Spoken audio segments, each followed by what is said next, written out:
Assalamualaikum warahmatullahi wabarakatuh. Sebelumnya perkenalkan kami dari kelompok 11 yang akan membahas mengenai topik K yang berjudul Sistem Manajemen Penghuni Perumahan Terintegrasi. Anggota kelompoknya ada Alvira Rizky Yulianti, lalu saya sendiri Aurelia Jessi Salsabila, dan Rahima Fani. Deskripsi topik. Latar belakang aplikasi ini dirancang untuk mempermudah pengelolaan perumahan, khususnya dalam pembayaran iuran, seperti keamanan, listrik, dan juga air. Layanan administrasi pemerintahan, KTP, KK, dan surat keterangan, serta fitur tambahan seperti emergency call dan forum diskusi. Penghuni dapat mengakses informasi, membayar iuran, dan mengajukan layanan secara online. Sementara, admin dapat memantau pembayaran, mengelola data, dan merespon permintaan secara efisien. Fitur emergency call membantu saat kondisi darurat, dan forum diskusi memfasilitasi komunikasi antar warga. Sistem ini meningkatkan transparansi, efisien, dan kenyamanan dalam pengelolaan perumahan. Lalu selanjutnya ada tujuan. Yang pertama, meningkatkan efisiensi dan transparansi dalam pengelolaan perumahan melalui sistem terintegrasi. Yang kedua, mempermudah penghuni dalam melakukan pembayaran iuran keamanan, listrik, dan air secara online. Yang ketiga, memfasilitasi pengajuan layanan administrasi seperti pembuatan KTP, KK, dan juga surat keterangan. Lalu yang keempat, menyediakan fitur emergency call untuk respon cepat dalam keadaan darurat. Dan yang kelima, meningkatkan komunikasi antar penghuni melalui forum diskusi yang diawasi oleh admin perumahan. Lalu yang terakhir, mengurangi beban administrasi pengelola perumahan dengan otomatisasi pencatatan dan pemantauan data penghuni. Lalu selanjutnya, ruang lingkup. Yang pertama, manajemen penghuni, pendaftaran penghuni, data pribadi, dan status kepemilikan rumah. Yang kedua, manajemen pembayaran, pencatatan iuran keamanan, tagihan listrik dan air, riwayat pembayaran, serta notifikasi tagihan. Yang ketiga, manajemen layanan administrasi, pengajuan layanan seperti pembuatan KTP, KK, dan surat keterangan, serta pemantauan status permohonan. Yang keempat, manajemen emergency call, pencatatan panggilan darurat, informasi lokasi penghuni, dan respon petugas darurat. Yang terakhir, manajemen forum diskusi, pembuatan topik diskusi, komentar antar penghuni, serta moderasi oleh admin untuk menjaga etika komunikasi. Selanjutnya, aturan bisnis topik. Yang pertama, pembayaran iuran keamanan bulanan. Yang pertama, penghuni dapat melihat dan membayar tagihan iuran keamanan secara online. Yang kedua, sistem menyediakan notifikasi untuk pembayaran yang jatuh tempo, riwayat pembayaran, dan berbagai opsi pembayaran transfer bank, dompet digital. Lalu yang ketiga, admin memantau status pembayaran dan mengirimkan pengingat untuk penghuni yang belum membayar. Lalu yang kedua, pembayaran tagihan air. Penghuni membayar tagihan air berdasarkan pemakaian bulanan. Lalu, sistem menyertakan riwayat pembayaran dan notifikasi ketika tagihan jatuh tempo. Lalu selanjutnya, admin dapat mengupdate tarif air dan memantau pembayaran dari seluruh penghuni. Lalu yang ketiga, permohonan layanan administrasi. Yang pertama, penghuni dapat mengajukan permohonan untuk layanan administrasi seperti pembuatan KTP, KK, atau surat keterangan. Yang kedua, penghuni dapat mengajukan beberapa permohonan sekaligus dan melampirkan dokumen persyaratan. Yang ketiga, admin memverifikasi dokumen dan memproses permohonan. Penghuni dapat melacak status permohonan yang diajukan. Yang keempat, fitur emergency call. Yang pertama, penghuni dapat menghubungi petugas darurat melalui fitur emergency call untuk situasi kritis seperti kebakaran, kesehatan, ataupun keamanan. Lalu yang kedua, lokasi penghuni akan otomatis terdeteksi untuk mempercepat respon darurat. Yang ketiga, sistem mencatat setiap panggilan darurat dengan informasi waktu dan tujuan panggilan, serta siapa yang melakukan panggilan. Data percakapan tidak disimpan dalam sistem. Lalu yang kelima, forum diskusi. Yang pertama, penghuni dapat membuat atau berpartisipasi dalam forum diskusi terkait topik perumahan, keluhan, atau saran. Admin bertindak sebagai moderator dan dapat menghapus komentar yang tidak sesuai norma atau meng-hide topik yang dapat memicu konflik antar penghuni. Yang selanjutnya ada materi, identifikasi aturan bisnis menjadi entitas, atribut, dan kardinalitas. Yang pertama ada identifikasi entitas dan atribut. Berdasarkan topik yang sudah kami bahas ini, ada beberapa entitas utama beserta atributnya yang dapat diidentifikasi. Yang pertama ada entitas penghuni dengan atribut ID penghuni sebagai primary key. Terus yang kedua ada iuran keamanan dengan atribut ID tagihan sebagai primary key dan ID penghuni sebagai foreign key. Selanjutnya ada tagihan air dengan atribut ID tagihan sebagai primary key dan ID penghuni sebagai foreign key. Selanjutnya ada layanan administrasi dengan atribut ID permohonan sebagai primary key dan ID penghuni sebagai foreign key. Yang selanjutnya ada emergency call dengan atribut ID panggilan sebagai primary key dan ID penghuni sebagai foreign key. Terus yang selanjutnya ada petugas darurat dengan atribut ID petugas sebagai primary key. Selanjutnya ada forum diskusi dengan atribut ID topik sebagai primary key dan ID penghuni sebagai foreign key.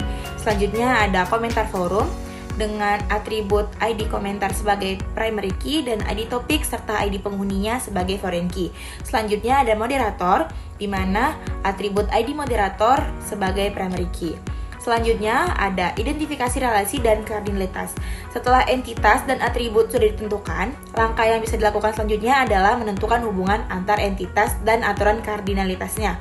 Yang pertama ada penghuni dan iuran keamanan.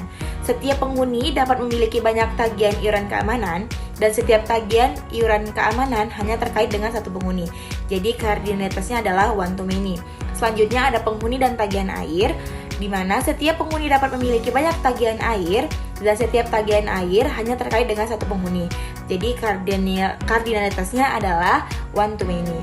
Selanjutnya ada penghuni dan layanan bisnis, di mana setiap penghuni dapat mengajukan banyak permohonan layanan administrasi dan setiap permohonan layanan administrasi hanya diajukan oleh satu penghuni.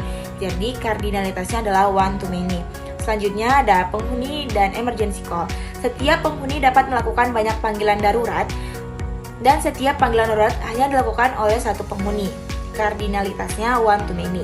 Selanjutnya ada emergency call dan petugas darurat, di mana setiap panggilan darurat ditangani oleh satu petugas darurat dan setiap petugas darurat dapat menangani banyak panggilan darurat. Kardinalitasnya adalah many to many. Terus selanjutnya ada penghuni dan forum diskusi. Setiap penghuni dapat membuat banyak topik forum dan setiap forum hanya dibuat oleh satu penghuni. Kardinalitasnya one to many. Selanjutnya ada forum diskusi dan komentar forum, di mana setiap topik forum dapat memiliki banyak komentar dan setiap komentar hanya terkait dengan satu topik. Kardinalitasnya adalah one to many. Selanjutnya ada penghuni dan komentar forum.